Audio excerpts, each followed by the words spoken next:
Welcome to another episode of the Chrissy Mayer podcast. We're on YouTube, iTunes, Spotify, and SoundCloud. And if you're listening to us right now on iTunes, please go ahead and leave a 5-star review. It can say anything, flirty, weird, no matter what you say. It doesn't matter to me because I'm going to read it so long as it's 5 stars. For example, here's a good 5-star review from Rob O'Connor.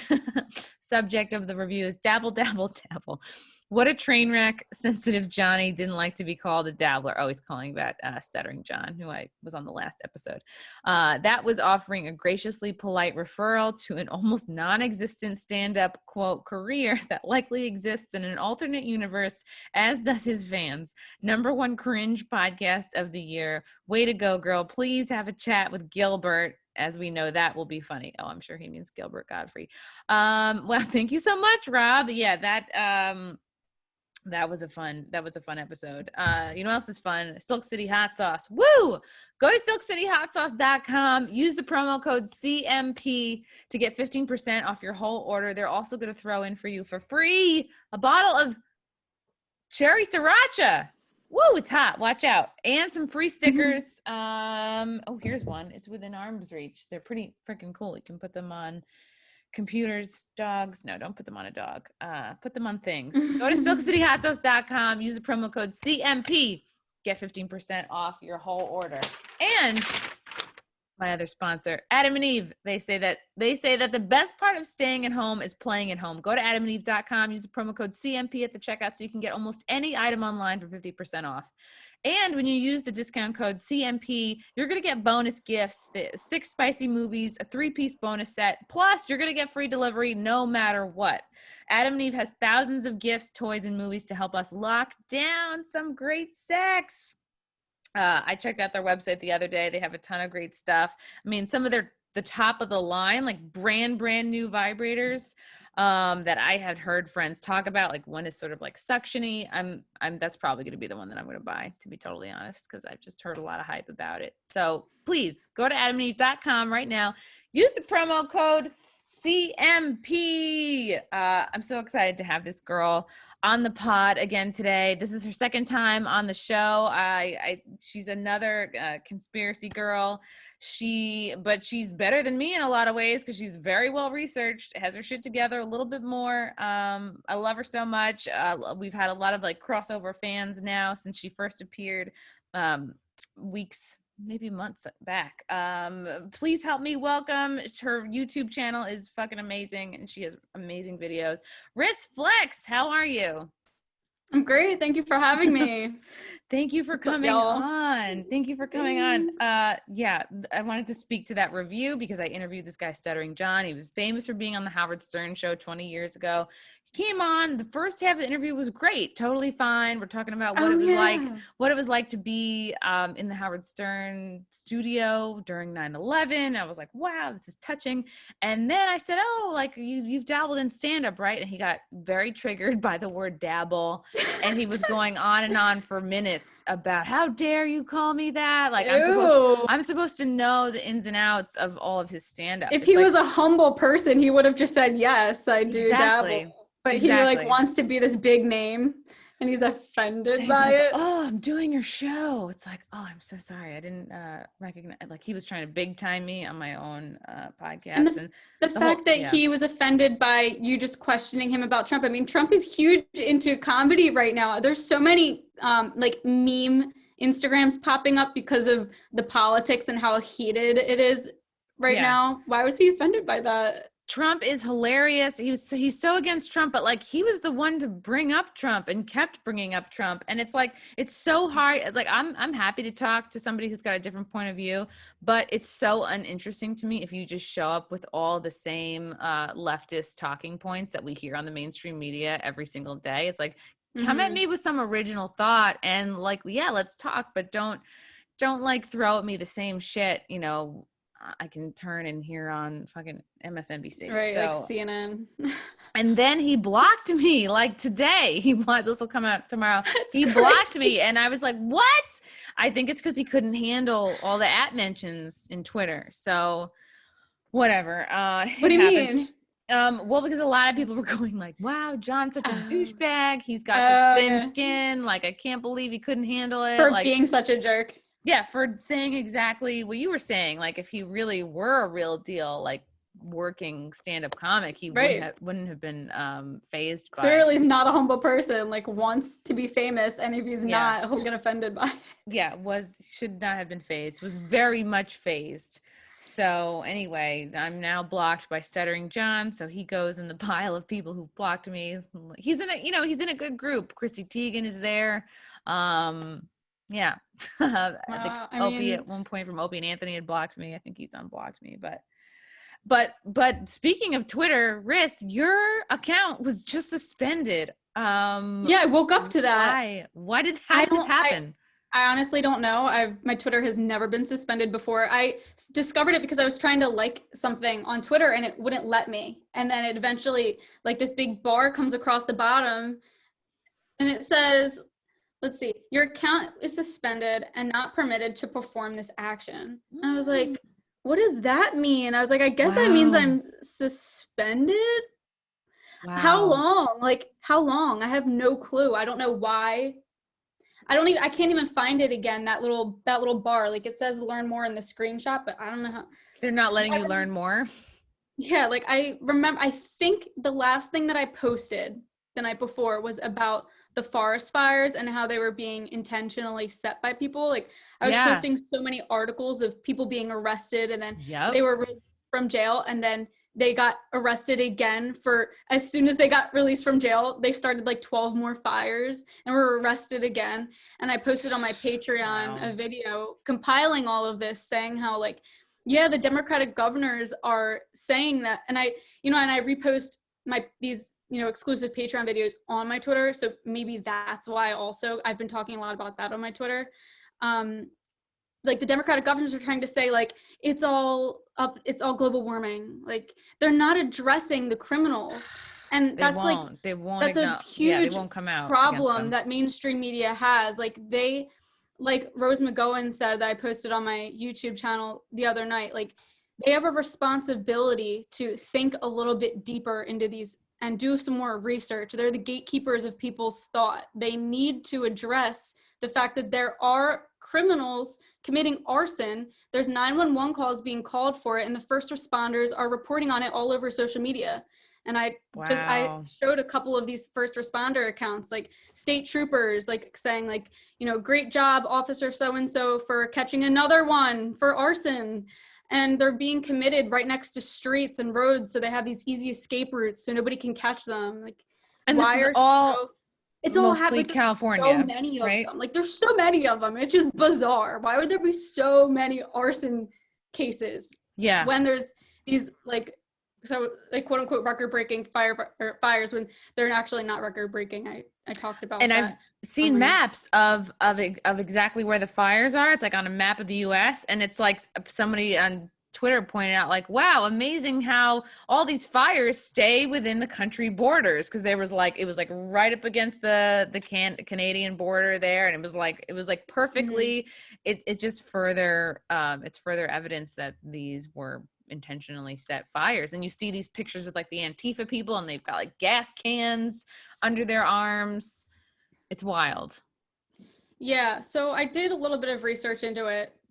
Posted on, I think it was my Patreon. I posted that video, which I should put one more public, but when I was doing a lot of research into the locations of the fires, I was getting a lot of those same images, but those images where it only shows, like, fires in the US is because those agencies are only reporting on the fires in the US.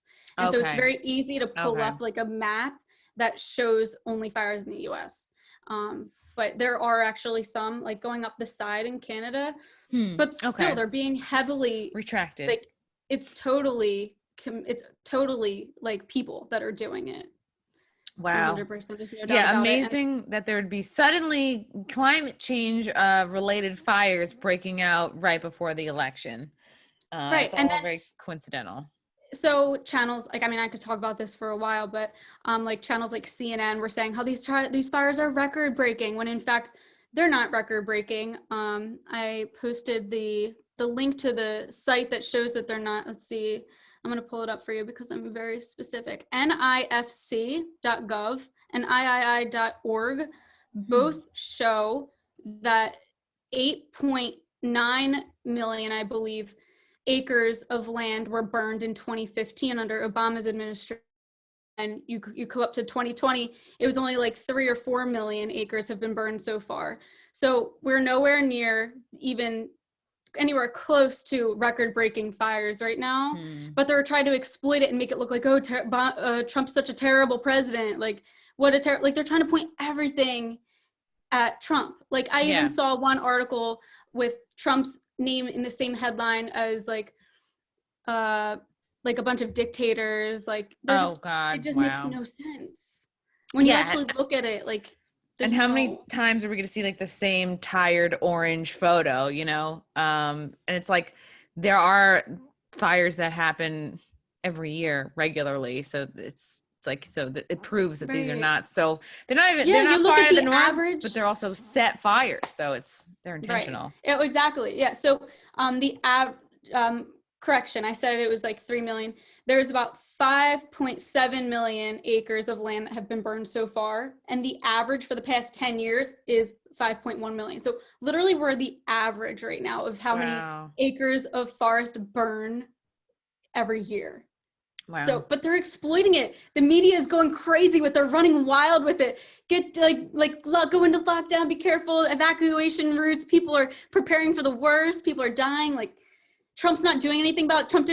Trump didn't publicly address the problem.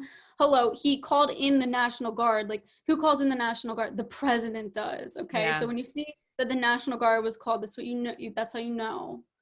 So they love to blame Trump for everything. Meanwhile, he's like running around getting shit done. I mean, it's going to be interesting to see what happens in a couple months. Like, I've had people tell me, don't be in New York City on election night. I feel very torn because Compound Media usually covers election night, like live, and they'll stream it on YouTube. It'll be like an all kind of fun all night thing. So yeah, I've had people be like, oh, it's not going to be safe. So, I mean, I have some weeks to figure out what I'm going to do, but yeah. We'll just hope that he wins because I feel like it's going to be a real shit show if he doesn't. I feel like either way, it's going to be bad. You're right. You're actually right. It's going to be a shit show either way. Yeah. Speaking of shit shows, Netflix recently came out. A lot of people have been talking about this Cuties movie. I think the French title is Mignonnes. Directed by Maimouna Decore. It's her directorial debut. She won the directing award at Sundance for this movie. And there's been a lot of controversy. You know, I was talking about it a little bit a month back, but now that it's come out, I think it came out on Netflix September 9th. And now that people have seen the whole thing, it's created quite a stir online. A lot of people are saying that this is child porn. This is promoting child porn. There was a whole trending hashtag on Twitter, cancel Netflix. It was a top trending topic Thursday. The Thursday after it came out in response to Cuties. Netflix has come out to say that they defend Cuties, of course, as social commentary against sexualization of young children. So it's been really interesting. And what a lot of people have noticed is that there has been a change. So IMDb is a sort of, I guess, Wikipedia of sort of all things Hollywood. They'll list, you know, movies, shows, the cast, you know, crew, production companies, and descriptions. So what a lot of people were noticing is that there was a change on IMDb there was a change in the description of how Cuties was described. So the original one, I'll just read some of it, is the parental warning, right? And by the way, this is rated TVMA. This is mature viewing, and the protagonist here is an 11-year-old girl named Amy, and she, you know, the basic plot is like she comes from this Muslim family. I think it's based in France. I think I'm right about that. Okay. And so she's trying to find herself. She gets with this basically this dancing, twerking troupe and all the problems that ensue. So here was the original IMDb description for this: parental warning considered severe. During one of the many highly sexualized and erotic dance scenes that purposely exploit and objectify numerous scantily clad underage girls, one of the female child dancers lifts up her crop top to fully display her bare breasts. This is an 11-year-old girl. This is lawfully defined as pedophilia, and this is in the description, and it can be extremely distressing to many viewers.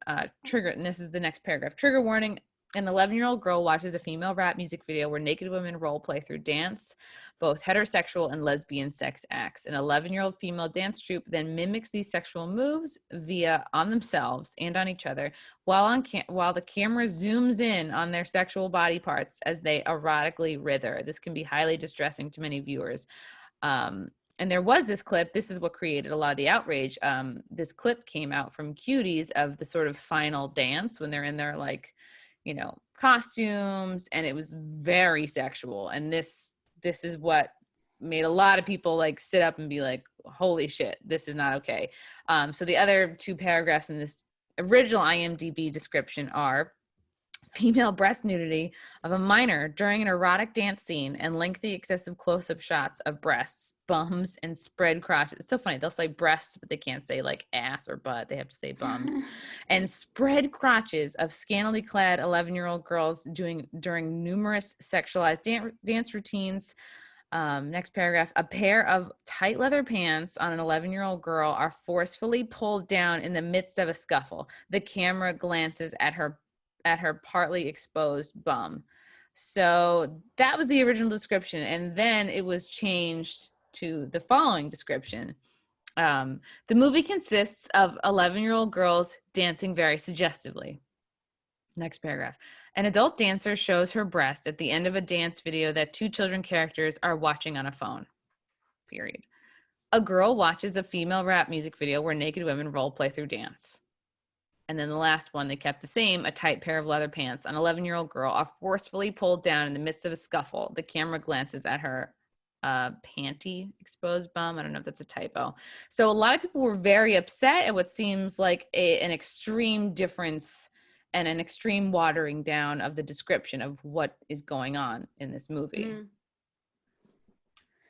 So that made a lot of people upset. But Riz, I think you had a pretty interesting insight, because I think what your sister has a little bit of background about where this takes place. Yeah, so my sister lived in Senegal, where the immigrant is supposedly from, and then she migrated to France, and that's where she is exposed firstly to the Western culture.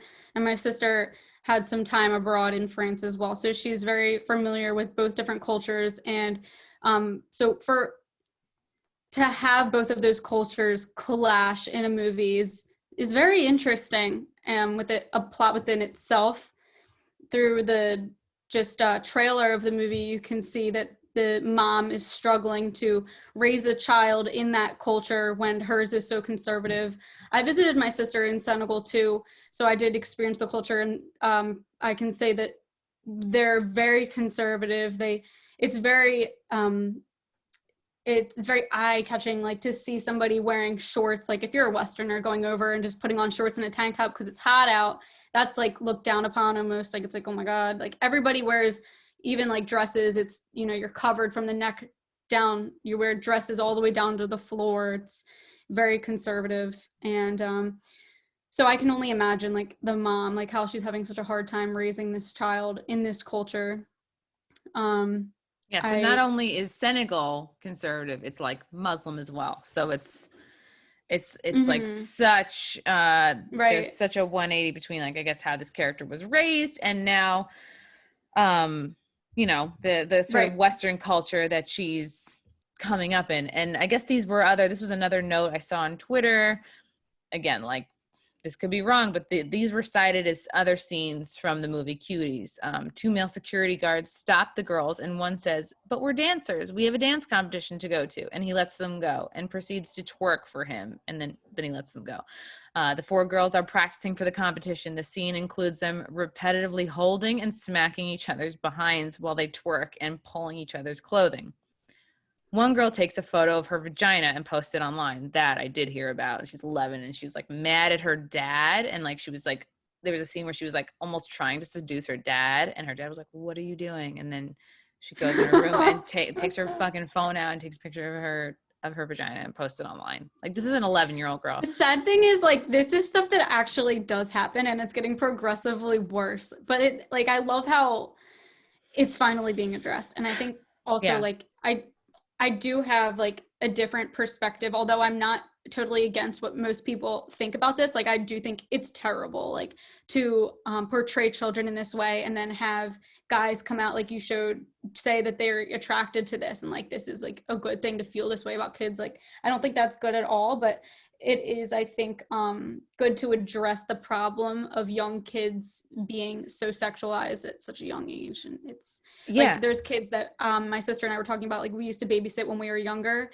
and they're acting like this now. Like, they're taking like bikini pictures on the beach and seeing their views, their likes go up on Instagram like crazy because they're doing it, and they're getting, you know, they're getting good positive feedback from posting these things. It's validation, and they keep doing it. Kids need. It's like, right. And I remember being, we all remember being that age, but it's like, I was growing up in the like 90s. Like, we didn't have internet. Well, it was like very crude form, but like no cell phones, of course. And it's like, it's interesting. It's like, I can understand this, but at the same time, when I see the scene description of a 5-year-old girl takes a turn at webcam porn. A young girl tries to take a photo of a schoolboy's penis. A girl takes a used condom and blows it up. And it's like you go back and forth. It's like, I remember being in my elementary school at the playground and like we saw a condom, we picked it up with a stick and then we flinged it at someone. It like hit you and you're like, I have AIDS, and you run away. So it's like, imagine like, yeah, that's going on then. And now you take that into like to 2020, where it's so scary. Like, every kid has a cell phone. The parents may or may not be monitoring it. So there's been a lot of discussion and debate over whether this is art or this is really pushing it. So I've seen more liberals and progressives defending it as art. There's this one review that said this is from PA Heise on Twitter, PA_HEISE. From everything I've read, this film is a critique of our hypersexual culture's collisions with childhood. It's also French, and France makes cinema that feels quite raw to most Americans. Perhaps everyone should take a breath before mobbing up on the director, who's a woman. I mean, I don't like the whole she's a woman, so she has carte blanche to do shit that may or may not be. I just don't like the excuse of she's a woman. Yeah, that's definitely not good, because like, I know many women that are like far more like, wow, like crazy, like naked pics. Yeah, it's like, I get it. There is a European element. It's like, yeah, Europeans are a little bit more open and free with their sexuality. And it's like, I get it. When I was in France, I was in Italy, the beaches, like the kids, like, don't wear tops. You know what I mean? Like the little girls, like, don't wear bathing suit tops. It's like, okay, you get it, because they haven't hit puberty yet. To what you mentioned before, Riss, there's this guy on Twitter, and I saw this review. His name is Max Carson. His handle is Mr. Girl YouTube. And he had, at first I thought this review that he posted was real. And I got really upset. I was like, wow. And then I found out later on that it was satirical. And I'm going to play a little bit for you, because listening to this review and not knowing it's satirical is like, it's pretty bothersome, because this guy sounds like he's into it. Like, he sounds like a guy that could be a pedo, the way that he is kind of defending it. And I need to pull it up because it's taking. And the sad thing is, I'm sure many people do think that way about it. Like, if pedophilia exists in this world, then there are viewpoints just like this guy says and how he speaks. So here's a little clip.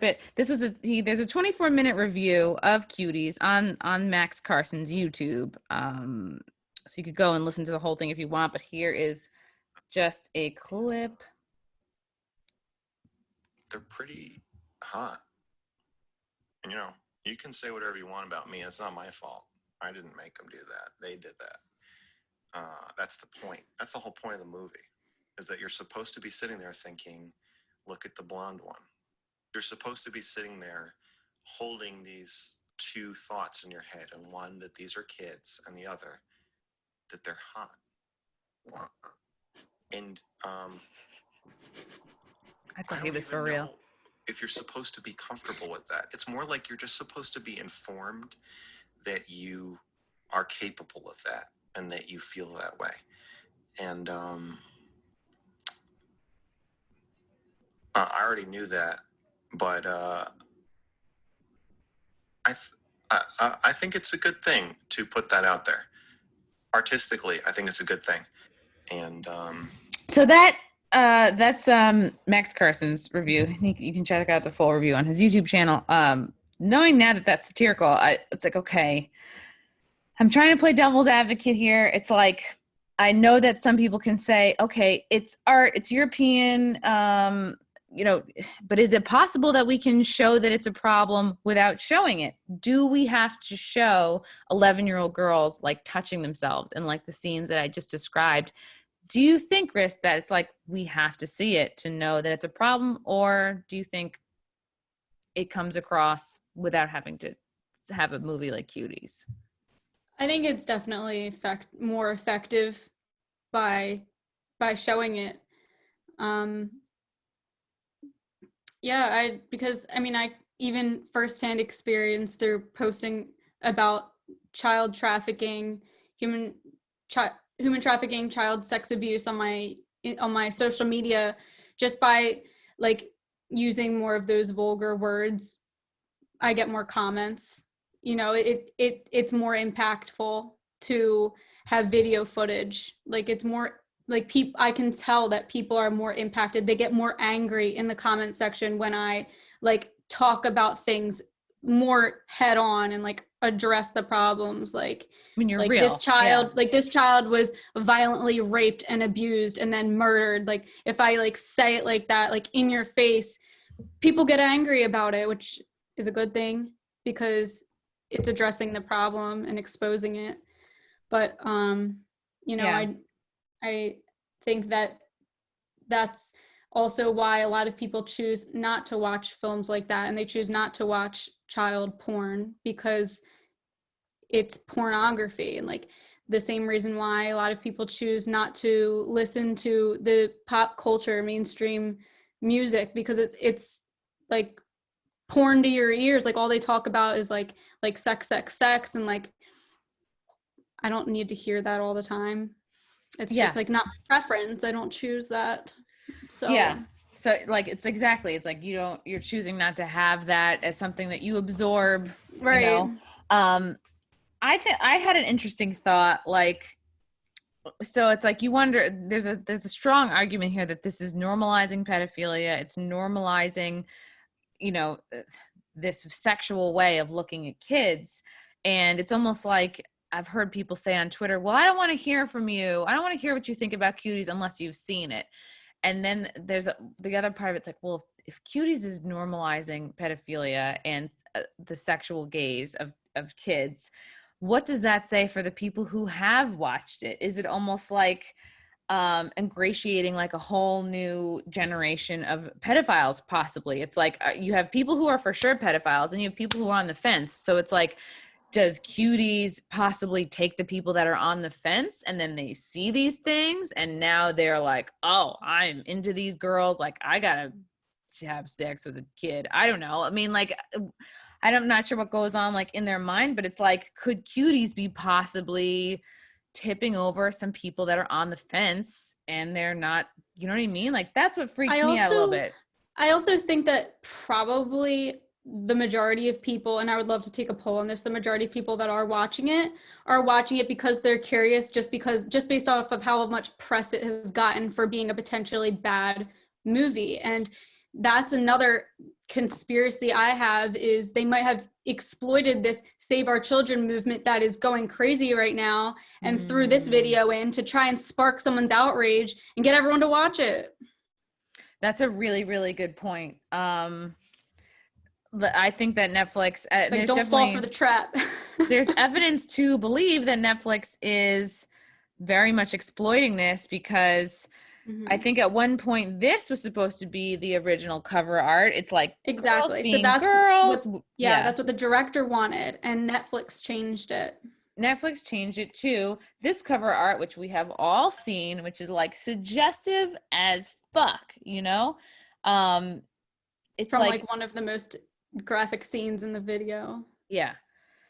And it's just right. And like, you remember, you're like looking at like, especially like that's the blonde girl that the guy was referring to. And you're like, damn, she is like acting like she's really into it. And it's like, it's concerning. And I remember I tweeted at some point, like, man, my heart goes out to anybody trying to raise a daughter at this time, because you can also argue that Cuties and people said, well, this is like, you know, you look at any dance troupe, they're doing these kind of moves. You look at Dance Moms, you look at Toddlers and Tiaras, like this isn't the first movie or TV show to be out, you know, based on these themes. You could say, well, look at all of TikTok. There's tons of underage girls doing booty rolls, twerking. Like, I mean, I've not really been on TikTok lately since, you know, last few months. I've been kind of like turned off by it and like the China shit.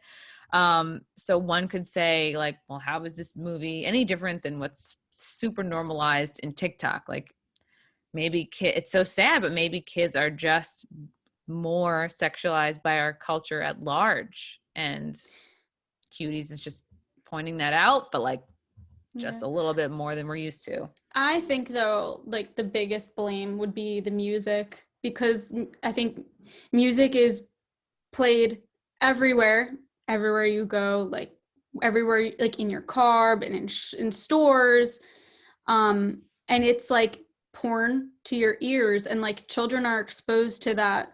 And so I think that's what starts the psychological interest for children to be starting to expose themselves to this like whole side of being an adult at a young age.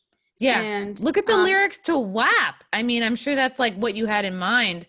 Like wet ass pussy, like, make that pull out team about weak. that. But nobody talks about like how much exposure that has. It's the same thing as porn in its music. And these lyrics are pornographic for sure. Like adults, it's a big problem. Adults put this stuff on in the cars they're driving, and they don't even think about the idea that this could be affecting their 5-year-old in the back seat. Yeah. Like, oh, it's just mainstream music. It's just what it is. Like, it's upbeat. Yay. Like, no, like. Yeah. Beat it up,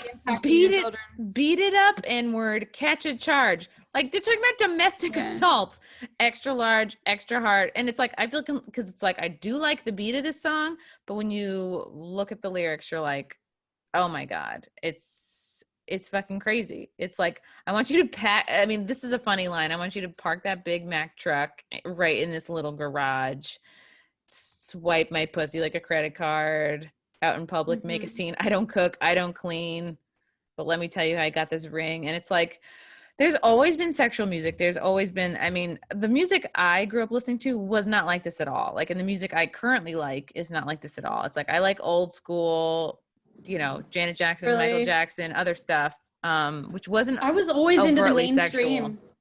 I mean, I liked a little bit of NSYNC, a little bit of like Mariah Carey, but nothing with lyrics like this. In high school, it was like Lil Wayne.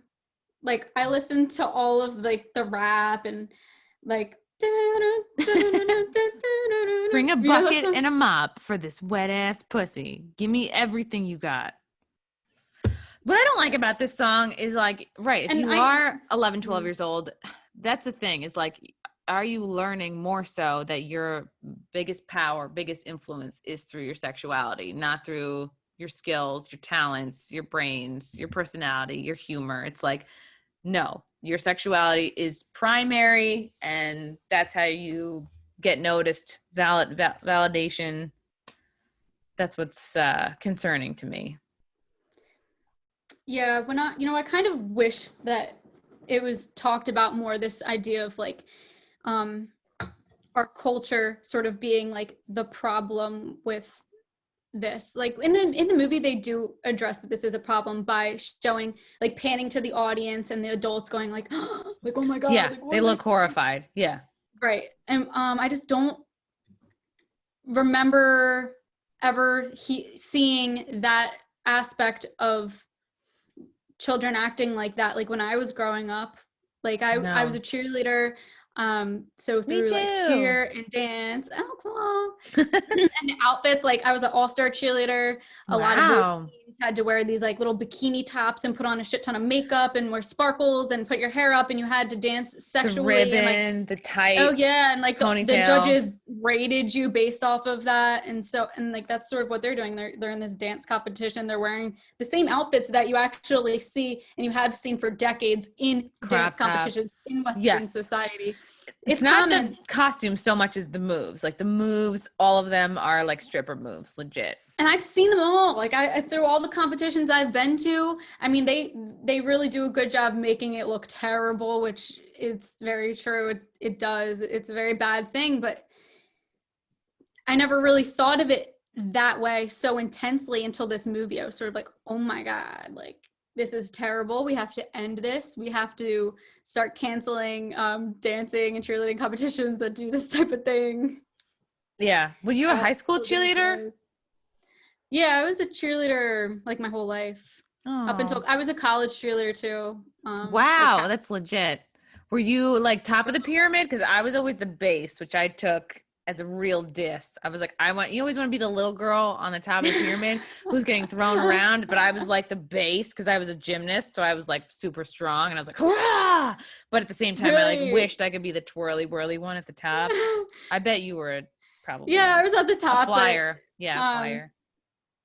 Yeah, I mean, I never thought of it as like, you know, a great thing. Like I was too small, I couldn't even donate blood. So, but I always wanted to. Oh, you're so lucky. Yeah, it's not a good thing though. I still am mad about that. I don't know. I remember being like in high school and the girls that were like, I'm too small to donate blood. I'm like, stop bragging, you know? Like, I wish. So it's tricky. It's like, I look back to my childhood because I remember being 14 years old. I would be in AOL chat rooms. I would definitely be lying about my age. Guys would log in. They'd be older teenagers, mostly, maybe in their 20s, but I don't really remember most of that. I remember 19, 18, and I go, ooh, I'm lying about a couple of years. I would say that I was 16, 17. I don't remember any like 35, 40-year-old men, but then again, they could have been super lying about their age. So how the fuck do I know? But I remember being that young and I would be like cyber sexting with guys. Like there'd be chat rooms and then someone would instant message you. And I would like totally like cyber sex the dudes. It'd be ASL. And then I'd be like, wow, I'm like, the guy's like, I'm going to come. And I'd be like, wow, I feel so validated. It's like same exact thing. I felt validated. I felt powerful. I'm like, wow, I can get this guy off just by typing. It was, cool to bring an older guy to your dance, to the prom. It was cool for, and I believe it was cool for like the older guys to bring a younger girl to the prom. Yeah. If I'm wrong. Oh yeah. It was like a score.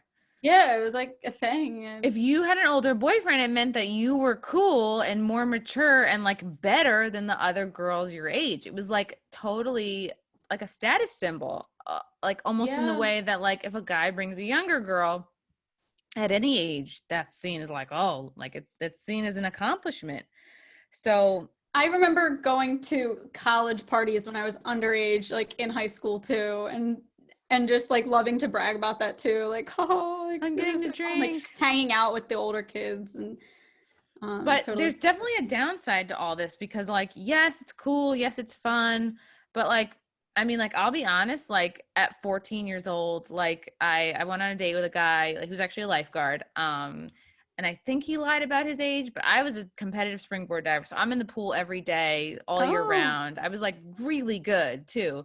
Cool. And I was just like, it was good. It kept me off the streets. It taught me focus. Like anybody who has kids, you got to put them in some kind of sport. I mean, it's so good on so many levels. It teaches them so many things, especially now at video games. You got to get them off the screens and outdoors or whatever. I was indoors in a pool, whatever.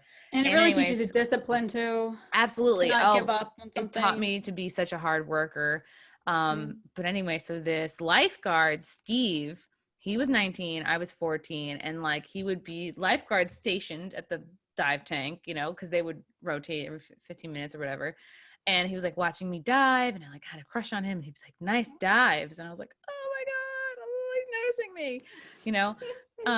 Because you're not even thinking about boys. I was just thinking about crushing dives and kicking ass. Yeah. And then he's like, I'm gonna take you on a date. And I was like, oh my God, my first date.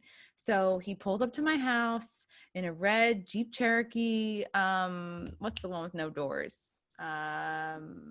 Wrangler, Jeep Wrangler, not a Okay. Cherokee. And I'm like, wow, this is my first date. He's older. But what was the date? We literally drove 5 blocks. We pulled over and he pushed my head down. And I was like, well, I guess I'm giving my first blowjob. Here I go. And it was terrible. What do you expect? I was 14. I didn't know what the fuck I was doing. I was like, what? You want more teeth? I just had no clue. And it sucks. Like looking back, like that was fully not my choice. I did not want it to happen. I didn't feel like I could tell him no because I wanted to be cool and I wanted to be like, you know, Yeah, I've definitely agreeable. had those experiences too. You don't realize what their intentions are. Yeah. And there really is a separation between like the dancing, the chatting online, even now the TikToks. I think there's all of that. And then there's when shit gets real, when the guy has his like, hand on the back of your head and you're like, I don't know what I'm doing. And I don't feel like I can say no. And that's what I worry about for like the kids growing up. I think that's a great point to mention when considering that the SB 145, which was just signed by Governor Newsom, and it's related to this very similar topic. You know, you're dating, you're just hanging out with somebody that's within like, 5 years of your age range, and there's a police report that there was something non-consensual going on there. Now there's a debate like, okay, well, was it really non-consensual? Like, I don't know, like, could like in that type of situation, I think every child that presses a charge for something like that should be totally protected. Like that's, it's something that when you think back to those situations, there were so many, like, I feel like everyone could have, I don't know many people that were not ever in a situation like that at one point, like when they were younger. Let's like guys do that type of thing. They force you into something that you don't, and then you think back, it's like, wait, I don't know, like, was that consensual? Was it not? Like, all the other girls are doing it. I should be doing it at this point, right? And it's like, you want all this validation. Like, well, it happened. Yeah. So like, did I consent to that? Like, I let it happen then. So I guess I had to have consented to it. Like, I didn't know that I could say no. And it's like, I was like, if I say no, I don't know how he's gonna, as an adult, I even feel that way, not with my current boyfriend, but when I was dating around, even like a grown-ass woman in my 30s, kind of like, I don't really want to hook up with this guy, but I don't know how he's going to take rejection. I don't know if he's going to hurt me. I don't know what's going to happen. So in many cases, like when I was single in my hookup life, I really would just be like, let me get this guy off the quickest I can, because that means I'm out of here and I don't have to see him or talk to him again, and it's like, it's bad. It's like, that's borderline feeling like a sex worker, but that's how I got out of a lot of situations. I was like, well, let me just like wrap this up real quick. So, and I think that's what I worry about is like girls, and you look at like the Cuties scene where they're dancing, and it's like, I don't know. I feel like I'm on the fence if I want to watch it or not. But you look at their faces, and it's like most of the girls, like they don't even know what they're doing. Like their bodies are making the motions, but they're not connecting with, you know what I mean? Like when you see adult women, like when I go to strip club, it's like you see their faces, it's like, yeah, they're down. Like that's, you watch porn, their faces, okay, they're acting like they get it. Or even like real women having sex, it's like, okay, there's a connection there, but it's like the girls, like their faces are not understanding what's going on, but their bodies are making the motions.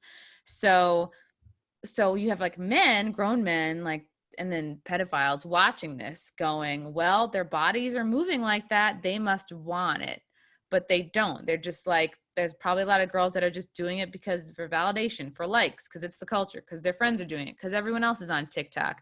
So what happens when these two meet? You have like the grown men, they may not even be pedophiles. Like this can just happen with girls that are of age, right? And you have like, when these two things meet, you get some scenarios that maybe the girl is not down for it. Do you know what I mean? And that's not even the first time a guy pushed my head down. It happened many times. I just never felt like I could say no. And it's like, part of that is my upbringing. My parents never gave me the sex talk. My parents never, I think more important than the sex talk is the it's okay to say no talk. If you're not comfortable with something, you're not ready, like it is totally cool to say no. Like own that shit. You're not a loser. I also remember like thinking that just going along with it, like you were saying, wrap this shit up. Like if you just agree with it, your chances of survival are a lot higher. Which like makes sense as an adult. If you say no yeah. and put up a fight or try to walk out, your chances of not surviving or getting hurt increased by like 80%. Oh yeah. You're like, let me just charm my way out That's of this. why I never like would even dare to like put up a fight or like run to the cops or anything. You just sort of like go along with it and then stay silent and then just try to learn from it and never put yourself in that position again. Right. You like quietly learn the lesson. It's like, even if it occurred to me to press charges at like 14, 15 years old, like I don't think I would have, because there's nobody in my life telling me to stand up for myself. Like it was just like, you're around your friends, you want to be cool, you want to be and half older. the time I did it behind my parents' back anyway. So like, okay, first I have to break the story to them that I snuck out of the house. Now I have to tell them I want to call 911 about it. Like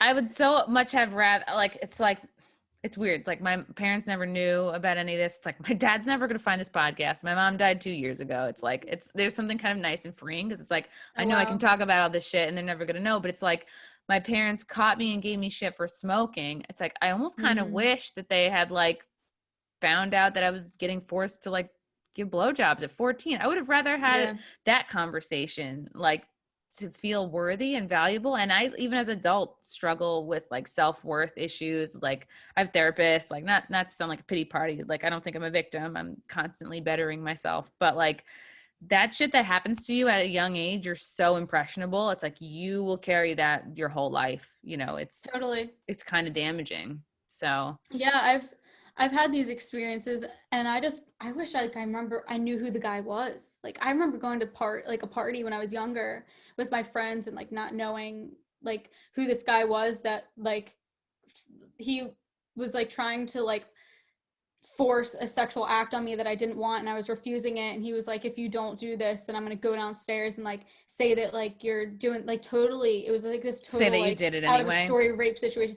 No, like she's like, I'm just gonna go downstairs and like tell them all that like you like totally turn the tables or something and say like you shouldn't be here, like blah, blah, blah, blah, blah. And then like he did it, and I was just like crying. It was like, God, I wish I remember that guy's name so I could like press charges now, or like even, but I don't. I was young. It was just like some terrible traumatizing experience I had one time when I was younger at a party. I know. A bunch of people I didn't know, and I was too young. I shouldn't have been there, but I did it anyway because I thought it would be fun. Yeah. It sucks. And it's like you don't even, these guys probably don't even remember. Like I looked up Steve. It's like he's married. I think he has kids now. It's like I don't think he ever thinks about me, you know? But that was my first like sexual act. It's like crazy. It's like I don't even think I was giving hand jobs. I don't think I'd even touched a penis. Like I think my first contact was like, wow, I think I just went face first into it. And I was like, here I go. And I remember it was uncomfortable. I had no clue what I was doing. It really was like, what's happening? I'm growing up today. And he didn't come. He never came because I was bad at it. I didn't even know coming was a thing until I think a couple years later, because I was just out there giving bad blowjobs because I wasn't ready and I was terrible at it. And I just didn't know. And I think at one point he just sort of like tapped me out. He was like, I guess you're relieved, you know, like, because he was not. Oh God. He didn't get there. And I was like, well, what do you expect? I'm a kid still. So. Right. Like there's also this aspect of like, well, at the time I couldn't drive, I didn't have a job. So I didn't have like, you know, a credit card where I could just like, you know, call an Uber, or like I was so much reliant at that time because like there was so many, like we have so much technology now, but like, I feel like just, you know, 20 years, it's probably 10 years ago, like you didn't have the ability to just like get out of the situation like you probably do now. Like kids can have phones. Ride. Yeah, like parents you can set up a phone where like your parents' credit card, like, you know, you can use their credit card information to call like an Uber to come get you anywhere. And yeah, I didn't have that. I used like my friends' older brothers to get around and like just. Yeah. it's tricky because it's like my brother and sister kind of, it's interesting. Like they grew up, they were better students than me. They were kind of nerds. They weren't popular. Like my sister didn't even go to her prom. I remember one time, I think it was was it middle school or high school? My sister actually like sat me down and was like, Chrissy, how do you make friends? And it like broke my heart because she like, we were, not that I was cool. Wait, I was definitely not a cool, I was not a your cool sister? Yeah, yeah. She was like AV squad. You know, but they were like AP students. I mean, like we all did like, and that's the thing is like my brother and sister did like the hard classes. So I was like, all right, I got to do the IB classes too, because I can be the dumb one. So I grew up thinking like, well, I'm cooler. I was cooler than my brother and sister. So it's like, but they had never dealt with that kind of shit before. There was like literally nobody that I could talk to about this kind of sex stuff, you know? So it's a hard time. And I think anybody like listening with kids, it's like, right, we don't have control. Even if you forbid your kids from watching something like Cuties, you never know. They could watch it at a friend's house. It's just like, there's so much that's out of your control as a parent that it's like, well, we can't control it. I don't even have kids. It's like my boyfriend has a kid, but it's like, I've just like, I've always felt for them. Like I was a coach for many years, like I coached diving. So, and I feel like very in touch with my inner child still. So that's why it like hurts my heart when I like see that this movie exists and I'm like, yes, we're exposing it. It's creating awareness, which is good. But like, I think if it is watched, it should be watched like parent and child. Like it shouldn't be a bunch of kids, you know, watching it together. Thinking like this is cool. We need to do like this. Adults should be watching it with them to sort of like explain. Wow. Yeah. That like, hey, you know, this isn't cool. Like, look at the parents, like what the parents are going to think of you. Like if you do this type of stuff. It's so tricky because it's like, if you have a kid who's not even like into TikTok, not, you know, but that's the thing. How do you know if your kid is like sexual or not? You don't know who's in their circle, who's pressuring them to do what. Because I wasn't sexual until I was in the Jeep Wrangler. So, dude, just a side note that's actually funny. When I was in college, I did a lot of nannying, and one of these nannying gigs, I was hired by this wealthy lady that lived like on the main line in this area to be a nanny for her child that was like basically a teenager. She was about to graduate from high school, but she wanted me to just drive her like to and from school and stuff to try to figure out like if she was having sex, and like she was like have these conversations with her and find out if she's having sex, like who she's having sex with, like try to like get in on her. I couldn't. You were a spy. You were hired. She wanted as a me spy. to be a spy. She tried. Yes, that's what she wanted me to do. She was like, "You're gonna clean her room. You're gonna organize it. You're gonna look through it." And I was just like, I mean, I didn't last long in that job. Isn't that what moms are supposed to do? My mom was constantly rooting through my shit. She told me she wanted to be this certain figure for her daughter. She was like a cool aunt. Yeah, like she wanted something like that, like a certain relationship, and then she wanted other people to be like the other side of the parenting relationship for her. Kind of controlling. It's like you can't force that kind of relationship. They were millionaires. Like wow. She would give me her credit card every day. I would walk into the house and I would go to their like room, and she had like a list of like all these things she wanted me to do for her, like buy these like thousands and thousands of dollars worth of like play tickets and like plan these vacations for her family and her. Oh wow. So you're like a personal assistant. Yeah. Oh yeah. It was elaborate. Wow. It really was. Rich people, man, it must be nice. But then, you know, a lot of them have kids that are fucked up. So I would say like overall, her kid was, I witnessed her child hump their dog like multiple times. What? Like, I didn't know how to react to it. It was a young boy. What kind of dog was it? He was exploring his sexuality. He had this secret room. I mean, they had a mansion, and he had this one little secret room with dollhouses and girly dress up clothes.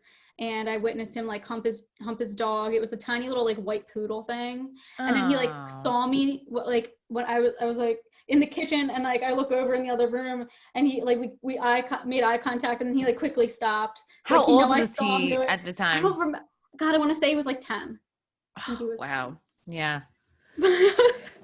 So I would say, yeah, like have these conversations with your kids. It's like, it's tricky. I would just say like, if you have a girl, like, you know, do whatever you can so that she's got some self-worth, self-esteem. That would be my advice. Because I didn't get that growing up, and I I would struggled with also it. say too, like, never make a child feel uncomfortable to share an experience with you. Like, you should be there to like support them no matter what. Like, I wish that I could have like talked about a lot of things to my parents, but a lot of times I didn't because I was just scared of what they would be mad about, because I was always getting yelled at for something.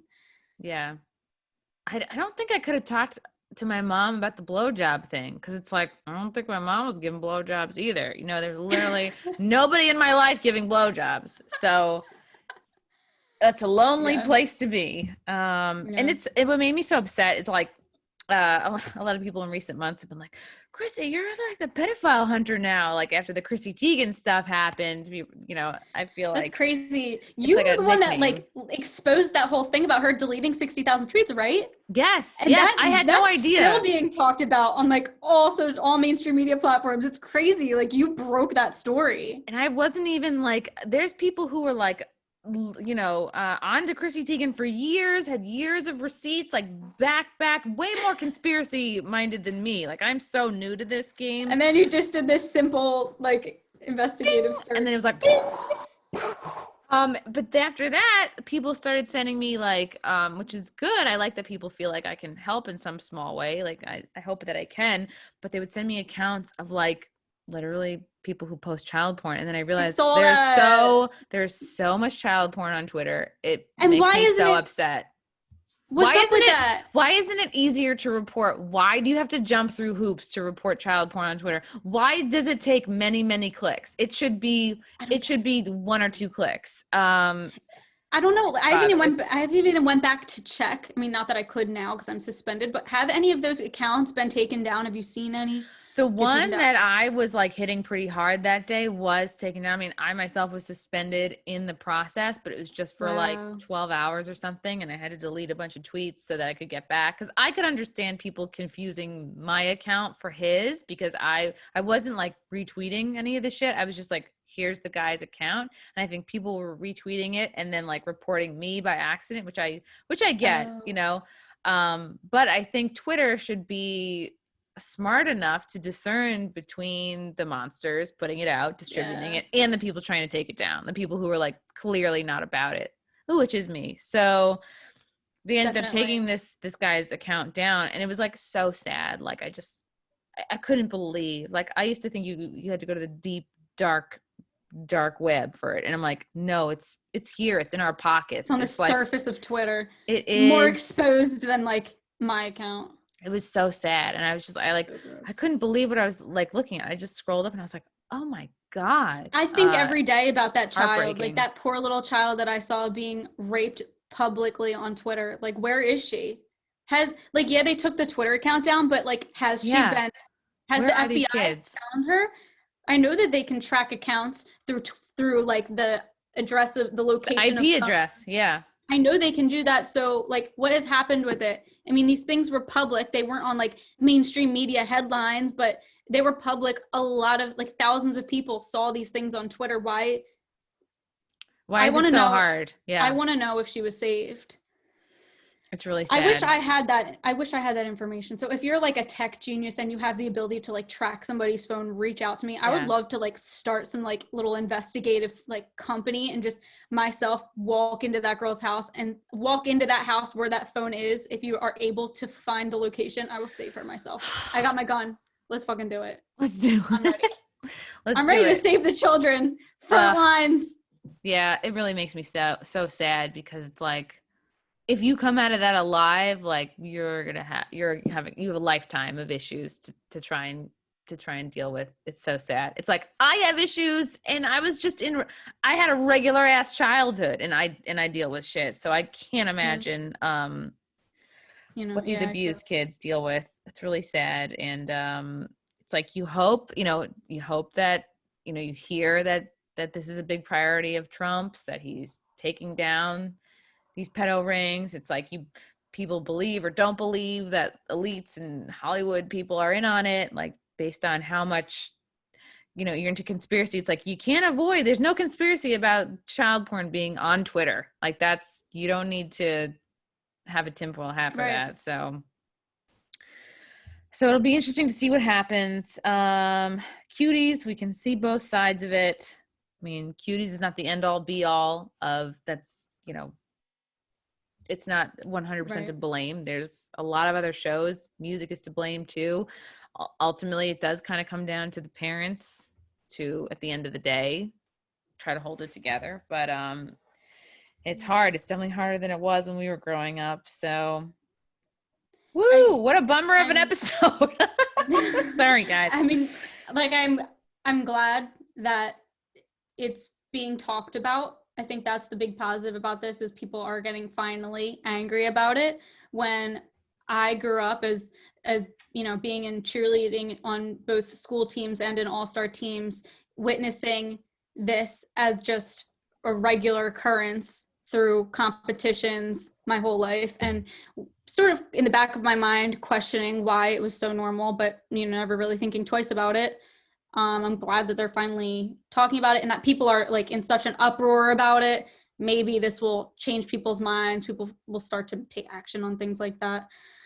I'm glad that Netflix apologized publicly for putting out such horrendous artwork, you know, basically exploiting sexualization of young children in order to promote a video on their platform. I'm glad they at least apologized for that. Yeah.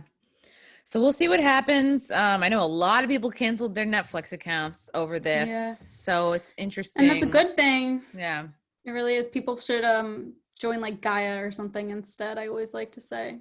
What's Gaia? I think you mentioned that on a previous episode. Yeah, I mentioned it before. You know, I should definitely be getting like paid by them for promoting their stuff. But weren't you I had a conversation actually with one of them. Weren't you going to mention the thing about the Jimmy Kimmel book?